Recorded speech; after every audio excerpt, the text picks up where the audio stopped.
Come on into the ditch. I'm your resident ditch witch, Tara Tine, and we're about to get witchy, whether you like it or not. And today, it's all about the linen. We are here in Banbridge in Ferguson's Irish Linen, and we're going to get a very, very special tour from a very, very special friend who you may remember actually from soap making in Seatown. Hi, Jonny. Hi. Thanks for coming up on your day off, actually. Hi. We're here on Bank Holiday Monday, for anyone who's wondering.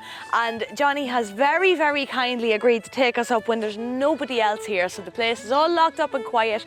We have it all to ourselves. Quiet's the key word. Yes, yes. You can probably get a good echo in there, you know? Yeah. Aye. Let's go. Let's go check it out. Ferguson's Irish Linen was first established in 1854 by Thomas Ferguson, a native of County Down who had been orphaned at the age of 16 and cared for by the local reverend.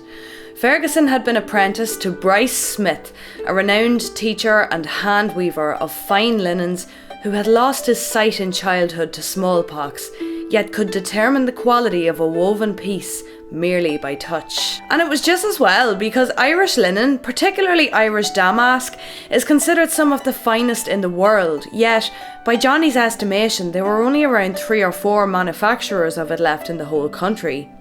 Jonny's family took the reins on Ferguson's only a few years back, but they're determined to pull this invaluable skill into the 21st century by creating both historic and modern patterns with the benefit of digital design software, using innovative and inspired techniques. So I don't know if you remember me saying this linen factory produced fabrics for the likes of Game of Thrones. How many different kinds of fabric did you produce for that? I think it was like 300 or something. 300 different kinds of fabric for Game of Thrones. And Star Wars. Loads of very big movies and TV programmes and big designers as well. Yeah, so this is where it all happens, right here in Banbridge in Northern Ireland. We've got a lot of tips of the hat to the places, the buildings' historic nature. You were telling me this is a 1960s factory. Mm-hmm. Is this an original piece from that? That might be older. That Wow. machine is for programming a Dobby loom. So instead of using a computer file, you have punch holes on that plastic, which then feeds into the loom. Which one are we looking at, Jonny? I don't really want to just tell you, that would be too easy. Oh, no. Jonny's trying to make us guess the fabric that was used in Game of Thrones. 2 down from a pink one. 2 down from a pink one.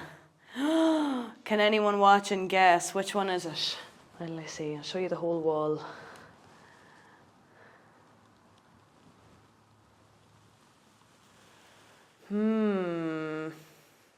Is it that one? Aye. What was that in? Was it have been Vale of Arran, Yeah, maybe? it is. Yeah, that's what it is. Ho ho, I guessed right. So I wouldn't have known now by looking at it that was actually used in Game of Thrones. I don't know if it was used in Game of Thrones, but it's one of the Game of Thrones fabrics. Okay, so it was a fabric that was produced for Game of Thrones, which may or may not have actually been used in it for the Vale of Arran. So Well, the towels are pretty nice. let's go and explore. So one of the first things... Wow. That's not printed. That is a woven tapestry Yeah. of an old photograph. Of one of our old weavers. We wove that for his 60th year working here. Wow. Something like that. Basically he'd worked here since he was like 16 or something. And we wove that for him because he'd been here so long. Yeah. Yeah. Still have the loom. It's a really lovely way to commemorate somebody that has essentially spent their life. And it's also kind of nice to see that we can do things like turn pictures and photographs into actual... Well, it's a whole new use for something that traditionally fabric has been valuable because of the status that it could show off for the people who owned it. So, the more excess folds you had on your dress showed that you were richer, that you could afford to have excess fabric, or in some periods of time you'd have big bell sleeves or just little sort of ornamentations to show that you could afford to do that. But that's not really relevant to today anymore. Fabric isn't quite the same sort of status symbol that it used to be. It's a lot more accessible to everybody. Now I suppose combining the mechanical end of it and the digital end of it, like the possibilities are probably endless. Pretty much. We've also done things where we've combined them with other like media, from everything from just colouring it in with a permanent marker, yes, to like printing on top of things, yes, to get more colour, or embroidering as well. So you're like really dynamic with it. It's not It's kind of something we're passionate about. So it's more than just we weave hundreds and hundreds of meters of exactly the same fabric. Yes. It's more like, well, let's make something work for what the actual purpose is. Yes. And let's make it so that it's actually sustainable and not just yes, cheap, mass-produced, doesn't care about the environment. yes. And actually you were telling us a little bit about that too. I was asking you, do you grow your own raw materials or do you buy them in? And so you said you bring them in from abroad, and initially you'd kind of be like, but there's a very good reason for it. Aye. Tell us about that. So you have all of the woody stalk bit that surrounds the outside of your flax. We use the long flax, the long fibre, because that basically means you have massively long, uninterrupted bits of yarn, which are way higher quality. A lot of this stuff has to be beaten off, but initially it has to rot a little bit so that you can access the fibres which are inside. To do so in Ireland, we would have left it in bodies of water, and that would introduce nitrogen to the water. Yes. Which it's bad for the waterways, basically. It's yes. not terrible compared to some things, but it's not ideal. Yes. So the flax we buy is from the likes of Belgium and France, where the weather is just right so that they can leave it in a field to rest. And that puts the nutrients back into the soil. You were saying they had a special kind of fungus over there. Yeah, there's a fungus that grows on it when it's it's like a symbiotic relationship. And it infers resistance to bacterial growth, which yes. 60% when it's dew-retted, but only 30% when it's water-retted. People are starting to realise that it's more important to think about where things are coming from. Yes. You know, fleece is nice, but fleece is microfibres. Yes, exactly, and it's really bad for water and the earth and the whole lot. And they've just detected like microplastics in people's blood for the first time. Yes, exactly. So that's kind of that's terrifying, to be fair. So of all times to be thinking about natural alternatives, like I think it's a really nice time to be looking back, and like you have a fabulous place here, the link between how we used to do things. Operating since 1854. And it's taking it into the future too, and finding new ways to use these old systems of doing things. Exactly. And if you have to get your natural fabric from somewhere, get it from a country where they don't have to destroy their waterways to produce it. Exactly. And not just that, but when everyone else was going for specifically to make their manufacturing processes cheaper, loads of companies literally just transported their looms to Eastern Europe or India or China. Yeah. We set up whole companies there. Yeah. We didn't.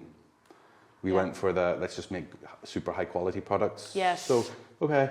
Maybe we're a little bit more expensive, yes, but you'll not find, I mean, we produce some of the highest density, like the highest quality of linen you can get in the world. We sell to royal families. Yes, so for any Chateau fans watching this as well, if you want to get probably some of the highest quality linen in the world, obviously Ireland has been traditionally, historically known for its linen.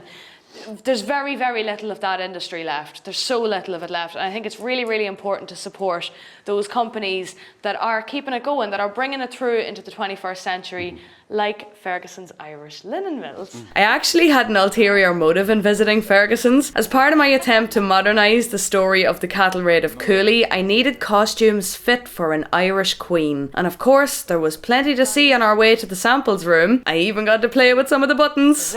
Starting the day. Getting everything on, doing the thing. Put your back into it. Kicking into action. Aye, that one too. There we go. Now you just wait for them to turn on. He said it was super satisfying, except there's no lights on. They're turning on, they are. They're slow. How many ends of yarn do you think there are there? Oh, God. Just like you guessed about how many Maltesers are in the jar. Yeah, how many grains of rice in a mug? Go big or go home. Let's say 10,000. Less, actually. Dave? 6,400. 6,400. Oh, pretty much. A little bit more than that. It depends on the loom. Different looms have different amounts. That probably has about 3,000. This is for that high quality fabric that I mentioned before. Yes. That's when you're buying your Egyptian cotton sheets and it's thread count you're looking for. Except thread count's only used for... Thread count is such a dodgy thing. Right, tell us the inside scoop on thread count, you have Jonny. to look into thread count, because thread count's like... It doesn't actually have to be thread. Sometimes it can be how many yarns are twisted together to make the thread. Ah. So they can artificially bump it way up. Yes. So when someone contacts us and they're like, oh, I want bed sheets, but I want this thread count, we're like, yeah, but we don't use that metric because that's cotton. Yes. And this is linen. What we do is, this is the warp, right? Yes. And there's also the weft, which comes in there. Yes. At the sides. Yes. The number of times that the weft goes across within a centimetre is your pick rate.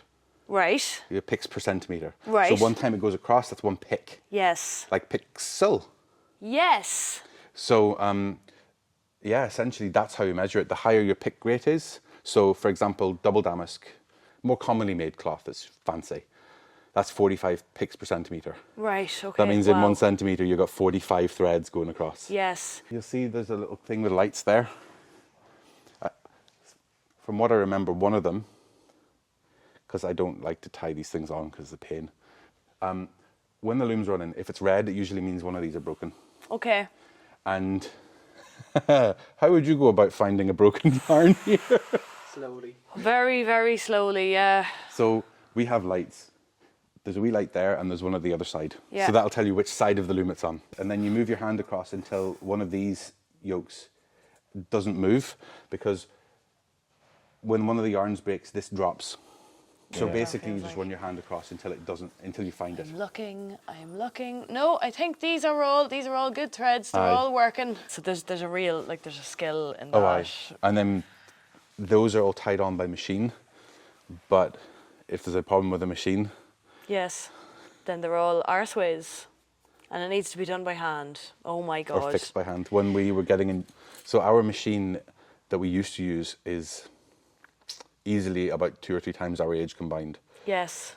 Little machine that has little fingers and does, it's very, very cute to watch for some reason. Like, I don't really know how else to explain it. The new machine's fancy, but when it was getting configured, I think it was that loom, with just one side with about 3,000 ends, had to be refixed by hand. Oh my God. And the loom there, there was a problem with the warp, and all of these have to be re-put on. They're all taken off and put back on one after another. Oh my God, I thought my sewing machine was bad. If I break a thread in my sewing machine, sometimes you can get away with just tying on the new thread and just kind of pulling it through. That's what we usually do. Yes. Inside tip. Yes. Totally. But I only have one thread. Oh yeah. That's how the design's made, basically. So if we go around to the other side. Wow. So that's literally lifting. You see the pattern? See the satin band? And it's just white on white. Yeah. So when one of these stops lifting, you'll get a really nasty line in the fabric. Right. Which means you have to go up and figure out why. Is there a magnet up there that's not lifting the harness properly, or is it? And what happens then once it has been producing that bandy line? Is that's? Oh, we usually stop it as soon as we notice. Okay. And then that piece of fabric becomes waste. Okay. And so is there somebody standing watching this the whole time? We have 3 weavers that circulate. Yes. So I mean, like I said, it doesn't weave very fast. Yes. So it's not hard to notice. And then we have multiple different stages for quality control to check the fabric as it comes off. Don't say this out loud, but this is who that's for.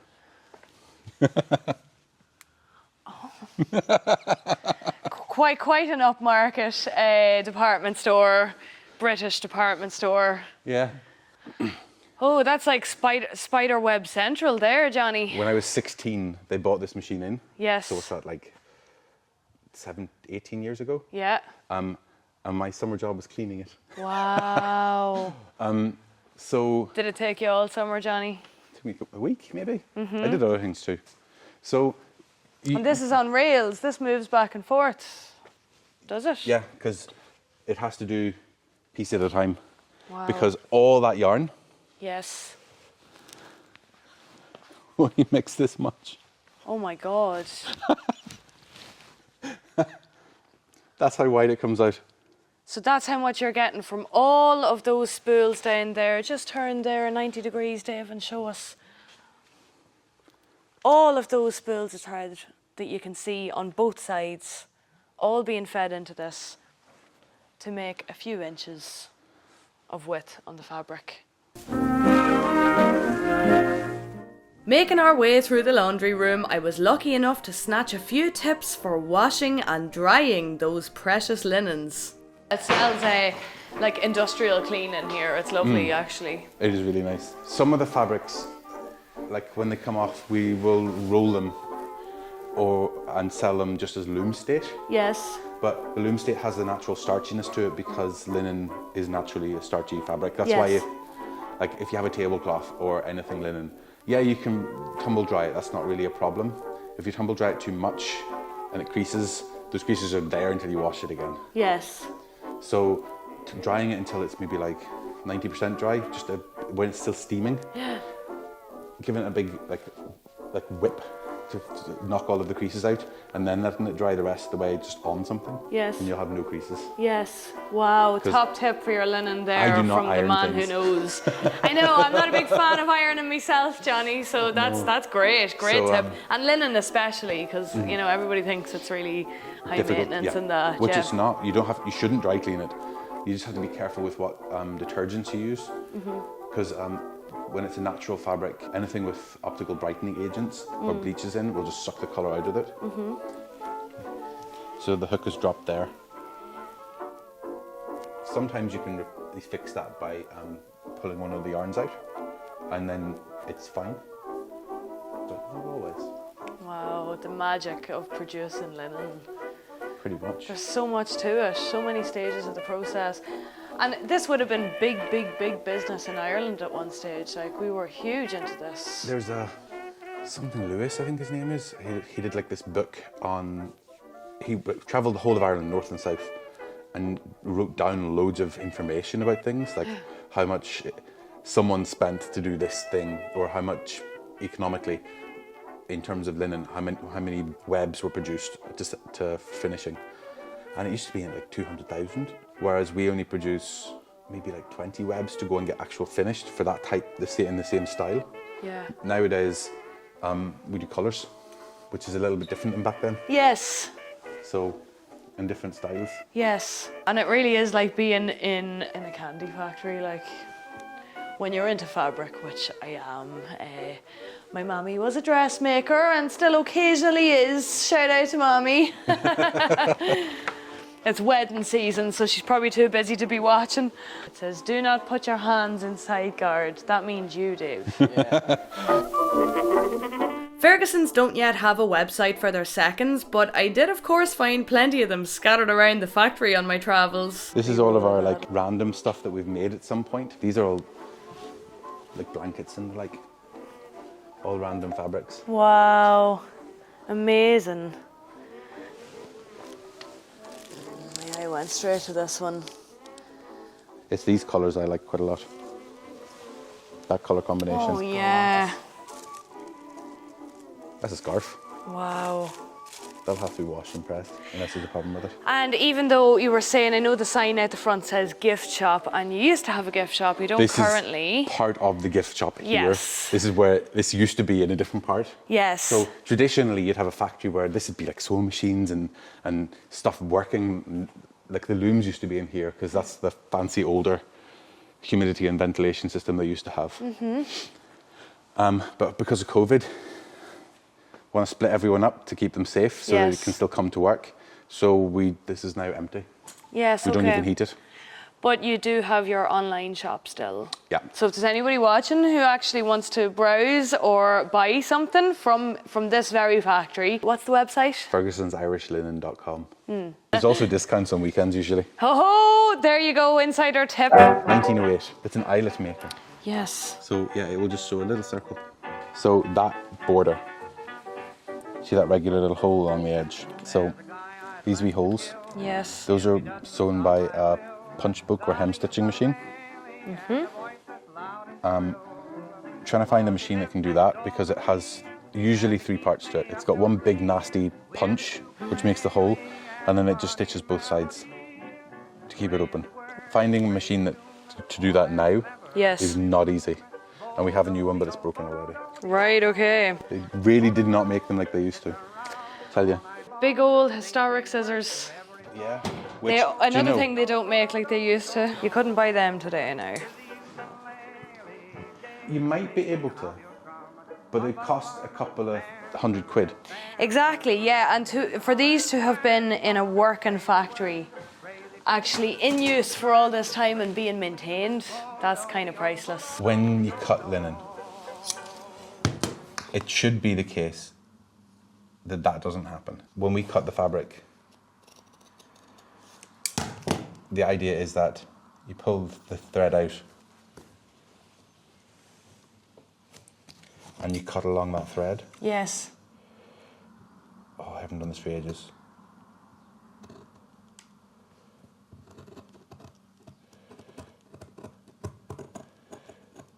Almost, but see, I keep making mistakes. Well, that's why you're not employed as a cutter, Johnny.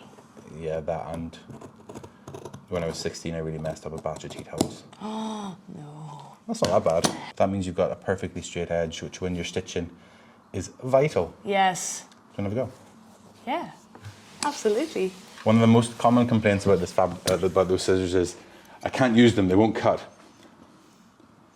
Okay, so we cut a little bit first. Mm-hmm. Just so you can find one of the ends. The heavy breathing of concentration. Hey, you're not doing a bad job. I don't think they'd employ me as a cutter either, though. Much too slow. Our cutters are pretty fast, to be fair. Yes. This is one of the things we do with people at job interviews sometimes.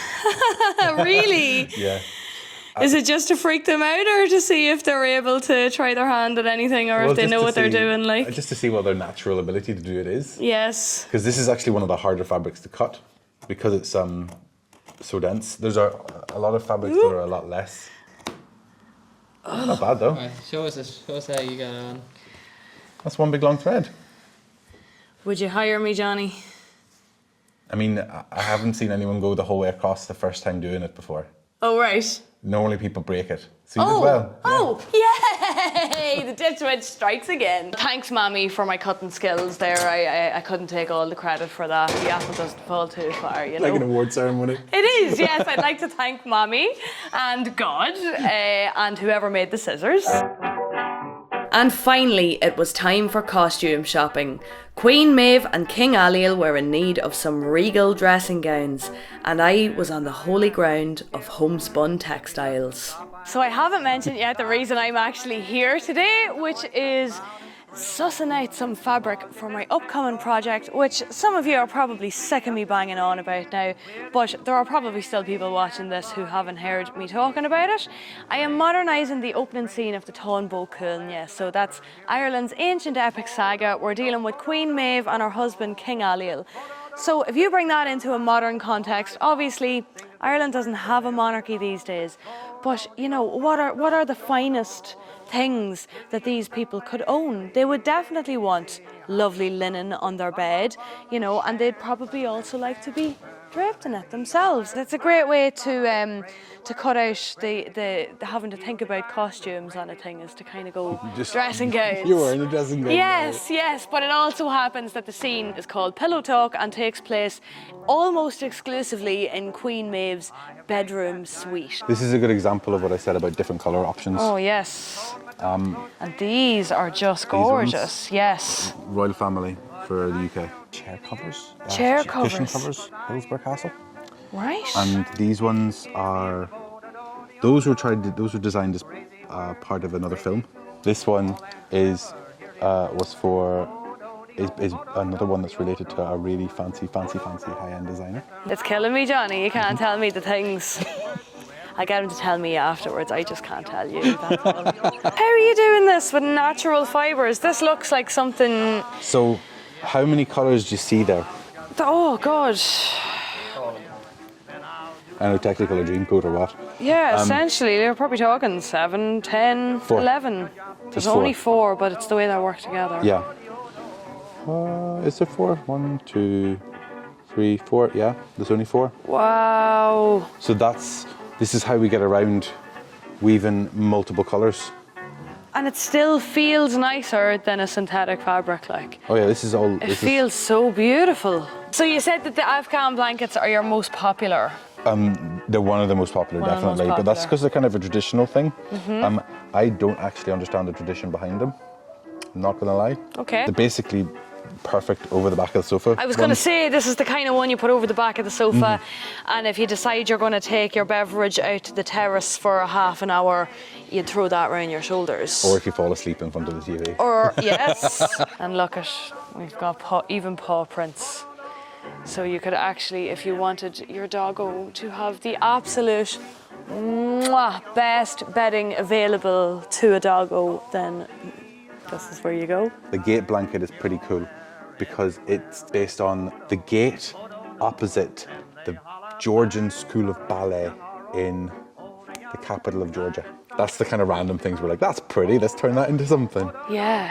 I quickly put my eye on something that I thought would work great for my costumes, but I had to make a quick call to Mammy first and check how much I'd need. And of course, I had to knock a bit of crack out of ringing her from a strange number. It's ringing and all, she'd be like, who the fuck's this? Some northern number. Yeah, some northern number. It's probably fucking spam. Hello, this is Ferguson's Irish Mills calling. Irish Mills. We want to confirm Ferguson's Irish Mills. We want to confirm an order with you. So, no order from Ferguson's Irish Linen Mills then. What was supposed to be ordered? We have 2 pallets of tea towels here.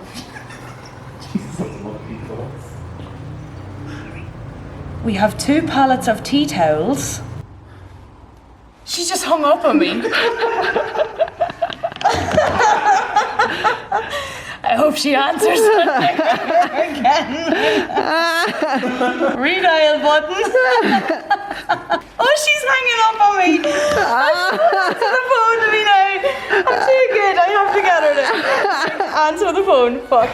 Don't forget to scroll down to just below this video and click the join button where you can sign up for a monthly membership option. There's 3 different price tiers depending on what you personally can afford and what you'd like to give in support to myself and to the channel for going about and, you know, learning things like this, visiting places that are keeping old traditions alive and traditional crafts, traditional methods for doing things. You know I'm into all of that. So for my visit to the Tonbo Kulnya as a literary work, I feel it's really important to be as genuine as possible with it, and you know, there's trying to fool your viewer, but I think they can sense when you're being completely inauthentic. So hopefully it's going to be little finishing details like this here that really makes all the difference in like selling the reality of that scenario whenever it's all done and put together.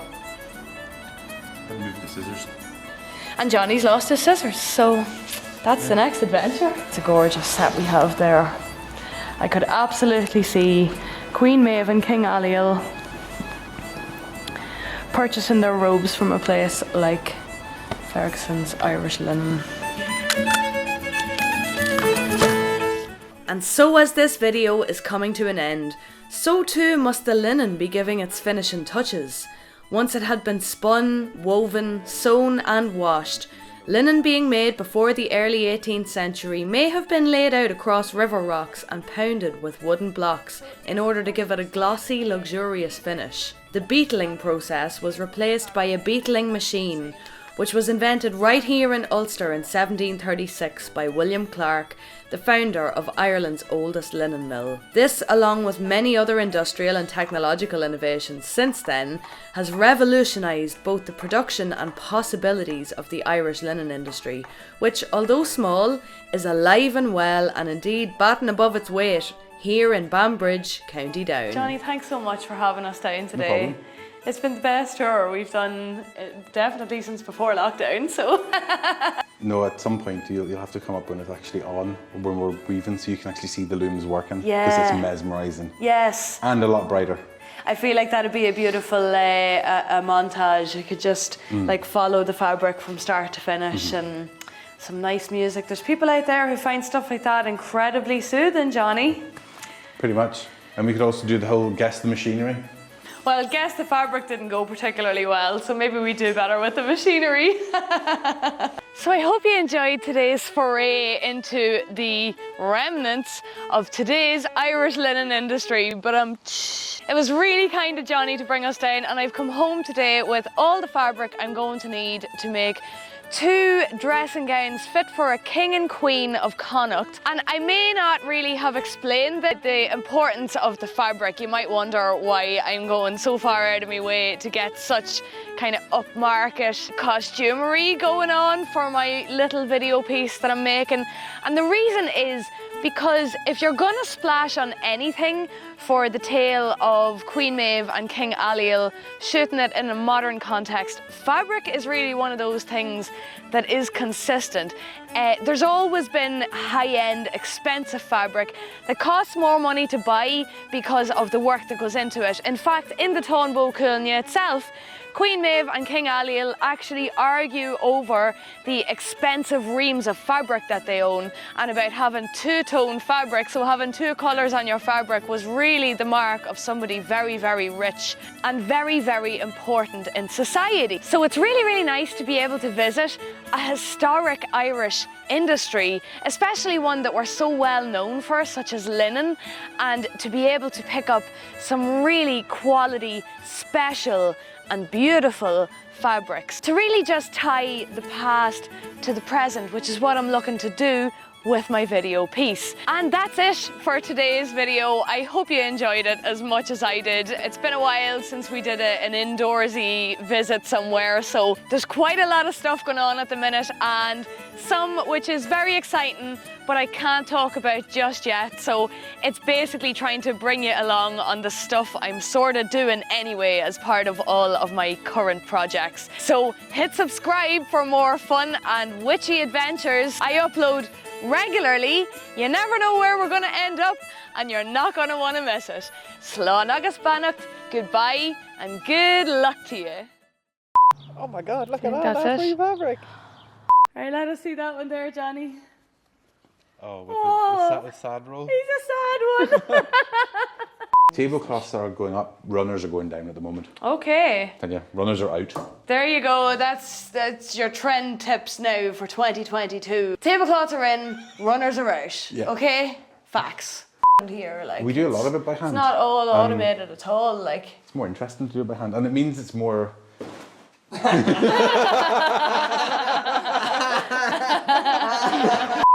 Yeah, okay. well, it can really affect you.